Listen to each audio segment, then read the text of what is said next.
A few days after we moved into our new house, the doorbell rang loudly.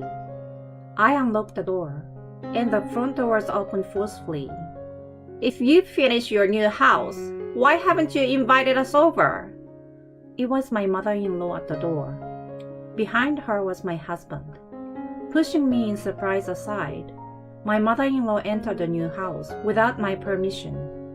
"It's a nice house with a garden, and unusually tasteful for you. You're a hopeless housekeeper, but you're useful once in a while. Where's my room? This room looks like it will get a lot of sun." I managed to stifle a laugh at my mother-in-law's cheerful words. What a carefree person she is. "We are strangers, you know. There is no room for you." What? How can you say such terrible words to a family member? If you apologize now, I will forgive you. If not, then I will divorce you. My husband yelled at me, with his face red, and my mother-in-law grinned at him with a nasty smile. How ridiculous, not knowing that it was a meaningless threat. I sighed, and then confronted them with something. The moment they saw it, my mother-in-law and my husband froze. Oh, you can't be serious. "You can't divorce me. I'm already single." My name is Avery. I have been married for 5 years to Daniel, whom I met when I was a university student. Although we got together and got married because of his strong proposal, our married life was a little different from what I expected. Daniel was someone who always put his mother's opinion first in everything. Even when it came to making small decisions, he would say, I will ask my mom. Daniel always tried to get his mother's opinion. For example, he would ask for her opinion on everything from where to go on our honeymoon to which dentist to see, even the color of the curtains in the bedroom. He asks his mother about everything and chooses whatever she tells him. I was concerned about this attitude, but I pretended not to notice it. Because although my marriage with Daniel was not a very satisfying one, it wasn't bad either. He did help me with simple household chores, such as taking out the trash, even though he complained about it. On weekends, we would go out to eat together or go on trips.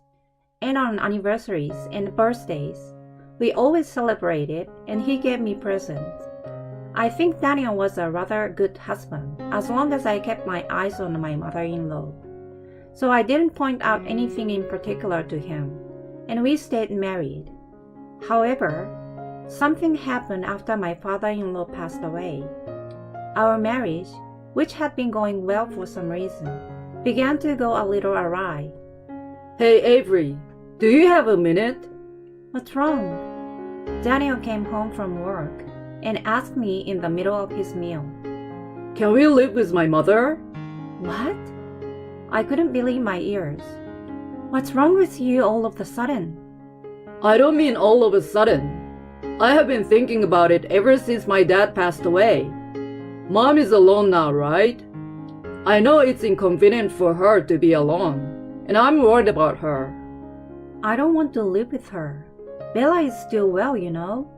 She can live on her own. And the house is less than a 20-minute drive from ours. If that's what you're worried about, can I just continue to visit her from time to time? No, you don't know when she is fine. Even if she is fine, you never know what might happen. If Mom suddenly collapses, no one will know, and it could be too late. If that happens, will Avery be able to take responsibility? You see, I don't want that to happen to my mother. If you don't want to live with her, I will divorce you. You're going to do that? I'm serious. Okay, let me think about it.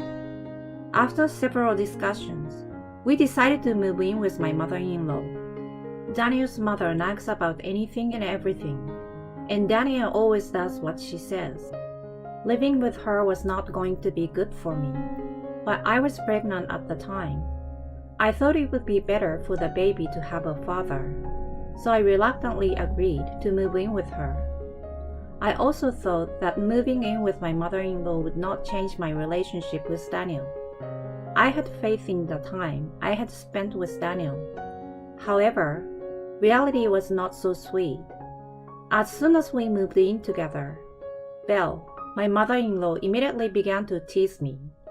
Instead of taking care of me when I was pregnant, she threw all the housework away and spent every day from morning to evening playing with her friends in the neighborhood. When she came back home, she would look for something wrong with my housework. When I'm not in good health, cleaning and cooking become simple things. I tried my best to explain that my mother-in-law must have experienced this before and would understand. This is why young people are no good these days. When I was young, I did my best even when I was sick. What's with all the cleaning? You are leaving water stains all over the place. Even the laundry is not well ironed. You also need to make at least 3 side dishes for meals. Are you going to starve me and my sweet boy? She would rattle on about these things and would not listen to me. Often there were days when I had to redo household chores even when I was feeling sick. I could not stand it any longer and complained to Daniel, but he always took my mother-in-law's side. Sure, there are some things Mom says that are mean, but it's your fault for not doing your chores properly, isn't it? Don't blame my mom. But there are days when it's really hard to even stand up. It's tough being expected to do everything perfectly on a day like that. But my mom did it when she was younger, when she was pregnant with me. So there's no reason why you can't do it. It's your own fault if you can't. Health varies from person to person, and your mother is out of the house all day and night playing around. This apartment was ours to begin with, and she doesn't even pay any of the bills here. I need you to ask her to help me out with the housework until I feel a little better. You know, you're the one who agreed to move in with my mother. If you have a problem with her, then we can get a divorce. I think he's feeling very secure that I will never divorce him. I also sigh at Daniel's smirk and disgusted smile. He wasn't the kind of person to say this before we moved in together. To be honest, Daniel's attitude, combined with my mother-in-law and my health problems, had begun to wear me down in my marriage. Then one day, as usual, my mother-in-law went out to play with her friends, and I was alone in the empty house doing the chores. I was feeling better than usual, so I did the chore more carefully. And just as I was thinking that today would be perfect, my mother-in-law came home and screamed, "Belle, what's wrong?" "Everything is wrong. My clothes are a mess." "What? But I washed them like usual." "These are expensive clothes that need to be hand-washed. How dare you put them into the washing machine? Look how messed up they are. These were my favorite. What are you going to do about this?" "But Belle, you didn't tell me anything about this." "Huh? You should know without me telling you." My mother-in-law was in an unmanageable state, and at this moment, Daniel came home from work. I'm home. What's wrong? "Welcome." "Daniel, Avery ruined my clothes. They were so expensive." My mother-in-law interrupted me and ran up to Daniel. This is the one that you wear a lot, right? Daniel looks at me as my mother-in-law hands him the clothes. Avery, you can't even do something as simple as doing laundry? "Well, your mother didn't tell me anything about it, and I didn't know it had to be hand-washed. It's my fault for not checking, but Bella is also at fault too." "It's my fault?" I've been willing to tolerate your attitude, but if you're going to say that's about my mom, I'm divorcing you. I don't want a wife who can't even do housework. Get out of here. Daniel then pulled out a piece of paper from his bag. There were divorce papers that had Daniel's section filled out. He slammed it down on the dining room table and smiled at me, as if he was amused. You should think about fixing that attitude of yours in the future. Then Daniel takes his mother and tries to leave the house. Hey, where are you going? We're gonna go eat out. I can't let my mom eat that cold, nasty food, and I don't want to eat that either. He says this and leaves. My mother-in-law, following behind him, glanced back at me. She had a victorious look on her face. I had been holding back for a long time, thinking it was for the sake of my baby. But when I remember my mother-in-law's triumphant look and Daniel making fun of me, I feel uncontrollable anger and sadness. Although Daniel was a person who always put his mother first, he was never a person who would make fun of me. How could this have happened? I just stared at the divorce papers that were left behind, helpless to do anything about it. At that moment, my smartphone, which I had left in my pocket, vibrated. I checked it and saw that it was my mother calling me. Hi, Evelyn. How are you doing? Hi, Mom. It's been a while. You haven't been in touch with me lately, and your father and I are worried about you. I'm sorry I've been busy, but I'm well. If that's the case, then all right. I felt a pain in my chest when I heard my mother's cheerful voice, which I hadn't heard in a long time. I found myself with tears spilling from my eyes. Mom. Avery, what's wrong? What happened? I heard my mother's confused voice as the tears I couldn't hold back anymore began to flow. I was at my limit. The emotions I had managed to suppress were finally getting unleashed. I told my mother everything that had happened. Once I told her, she got even more upset than me. It's okay if you get a divorce. If you're worried about raising kids, don't worry. Your father and I will support you. We've already raised a child once. And look how well we raised you. Leave it to us. My mother said in a playful manner. I guess she was trying not to make me feel guilty about relying on them. And also, this is very good timing. What? Your father and I are thinking of building a new house. I called today to tell you about it. The unexpected words made it difficult for me to understand what she just said. My mother happily told me the details of the house she was planning to build. They are going to build a 2-story property with a garden. Contrary to the bubbly tone of her voice, which sounded like a child talking about dreams for the future, it seems that they were already talking realistically about the land, floor plan, and cost, and all that was left was to sign the contract and start construction. Do you want to live with us, Avery? Because if you're getting a divorce, you will need the next house to live in, and there is a lot to worry about before and after the baby is born. It will be easier for us to support you here after the baby is born. My mother's offer felt like it was out of pity, and I felt ashamed to be dependent on my parents at my age, but I was grateful. I was unemployed after resigning from my job when I became pregnant, and I was not confident that I would be able to find a new place to live right away. Besides, I now have a child in my belly. Living alone, I didn't think I would be able to handle the birth of my baby. I gratefully accepted my mother's proposal and decided to move in with her in her new house. However, I couldn't shake the feeling of being sorry, so I decided to put a down payment on the house from the money I had worked and saved before I got pregnant, so that we could buy it together. Then, for the next few months, I proceeded with the divorce proceedings without Daniel and my mother-in-law finding out. Once I decided to get a divorce, I felt so much relief. I don't care what anyone says. My mother-in-law began to speak to me more harshly and selfishly than ever before. Instead of stopping her, Daniel still took advantage of me and looked down on me. He treats me like a servant. The little bit of unresolved feelings and affection I had for Daniel disappeared completely in the past few months. while Daniel and my mother-in-law were living together. I stayed at my parents' house, and I prepared to move out of the house.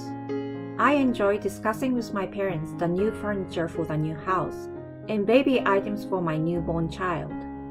My mother-in-law wasn't there to laugh at me for having no taste in furniture, or put expensive things in my shopping cart that I didn't need without my permission. I had forgotten for a while how much fun stress-free shopping could be. I was so excited about my new life. When the construction of our new house was finished, and we were finally ready to move in, I filed for divorce at the city office. Daniel had left the divorce papers on the table the day we had the dispute over my mother-in-law's clothes. I retrieved it after they left and kept it in a safe place. I thought I might be able to use it for something. At first, I thought we would divorce after a proper discussion, since we used to be a reasonably successful couple, even though we are in this situation now. However, I decided to leave without saying anything because of the way my mother-in-law happily and recklessly mistreated me every day, and Daniel's attitude of not listening to me, not defending me, and repeating the words divorce to me. A few days before moving out, I filed the divorce papers, which were successfully accepted, and I was now a single, free woman. With the weight off my shoulders, I moved into the new house with my parents, and was enjoying my new life to the fullest. Then, an unexpected visitor came to our doorstep. "Hey, Avery! You should have called us over as soon as this was finished." That's right. We're a family after all. You are treating us terribly. I don't know where they got the information, but my mother-in-law and Daniel showed up at the new house. I was too surprised to say anything, and they entered the new house without permission. "It's a pretty nice house with a garden, which is rare for you. I wonder where my room is."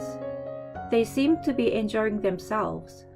"I know you're a useless wife who can't even do her own housework, but I guess you can be useful once in a while." I managed to stifle a giggle at my mother-in-law's cheerful words. Neither Daniel nor my mother-in-law had any idea that we were already divorced. "I'm not your wife anymore." "Avery, are you crazy?" We are married, so you are my wife, right? "I'm single, so I'm a stranger to you. Please leave right now." What are you talking about? I filed for divorce the other day, and it was accepted. So you and I are no longer husband and wife. I was going to send you a letter soon to let you know, but I didn't expect you to come to our new house. I had not expected him to visit my new house, and I didn't want him to think we were a couple forever. So I had sent him a dated letter stating that we were divorced the day we moved in. If everything had gone according to plan, the letter would have arrived tomorrow. Daniel, not believing a word I was saying, approached me with a laugh. Avery, I don't know what you're upset about, but I apologize, so let's work this out. I can't believe you would lie about getting a divorce. I don't know why you haven't come home lately, but you're angry about something, right? I will apologize, Avery, and we'll make up. Then my mother will forgive you too. I don't care if she forgives me or not. We are already divorced. I showed him the certificate of divorce that had stored in the cabinet. Daniel looked at the certificate carefully. His face gradually turned pale, and his mouth started to flap like a goldfish. When did this happen? I didn't sign divorce papers in the first place. Yes, you did. The day I washed Belle's clothes by mistake. You left the completed divorce papers on the table, didn't you? Those papers are invalid. Well, it might be invalid if it's that one piece. But didn't you tell me every day that you wanted to divorce me? I recorded you and your mother's words every day, and I kept a diary. They told me that the diary can be used as proof. I played back the appropriate audio from the voice recorder on my smartphone. There was my mother-in-law's voice saying that my meals were bad and the worst in the world. Daniel's voice was recorded. If you serve food like this, I'm divorcing you. Both Daniel and his mother were surprised and remained motionless. Therefore, since you two are strangers, you must leave right now. I never said you could come in. If you don't leave, I will call the police. The two of them became frightened and rushed out. I watched their backs and locked the door tightly to prevent them from coming back in. Apparently, when Daniel and his mother found out that my parents and I had bought a new house, they had moved out of their house and had also ended the lease of their apartment. After that, they had quite a bit of trouble finding a new home. Daniel and his mother's life together for the first time in a long time was not going so well. Daniel's mother, who had been making me do all the housework, still doesn't seem to want to do it, and Daniel, who is not used to doing it, is doing it all. On top of that, she would say to her relatives and friends that she was moving to a new luxury house and they should all come to visit her. But the truth was, she moved into a generic apartment that was neither new nor luxurious, which caused rumors to spread about her being a liar. The stress of the situation has caused her to lash out at Daniel more often. With me gone, she has no one else to vent her stress to but Daniel, and they often get into fights where they yell at each other. As for me, I'm living in a new house with my parents and my healthy baby boy, who was born safe and sound. My parents are fully supporting me, and I plan to go to work when my son is older. I want to create a home where my son can grow up healthy and with a smile on his face. With this goal in mind, I'm living a peaceful and happy life while struggling to raise my son day by day.